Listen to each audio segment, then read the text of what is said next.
Doctor Mohammad ইউনূসের নেতৃত্বে অন্তর্বর্তীকালীন সরকারের ১৬ উপদেষ্টার একজন হচ্ছেন আদিলুর রহমান খান।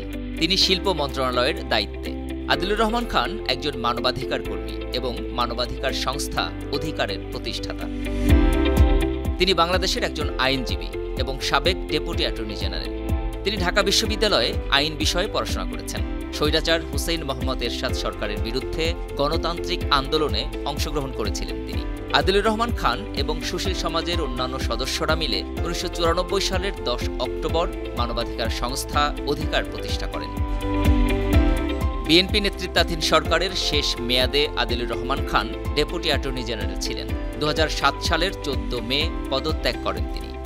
২০১৩ সালের ৫ থেকে ৬ মে রাজধানীর মতিঝিলে হেফাজতে ইসলামের সমাবেশে আইনশৃঙ্খলা রক্ষাকারী বাহিনীর অভিযান নিয়ে অসত্য বিকৃত তথ্য প্রচারের অভিযোগে দায়ের করা মামলায় তাকে ও তার সহকর্মী অধিকারের পরিচালক এএসএম নাসির উদ্দিনকে ২০২৩ সালের সেপ্টেম্বরে ২ বছরের কারাদণ্ড দেওয়া হয়।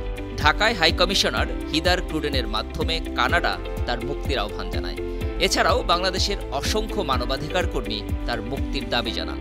তারা একই বছরের অক্টোবরে জামিনে কারাগার থেকে মুক্তি পান। ২০২২ সালে সরকার অধিকারের নিবন্ধন বাতিল করে।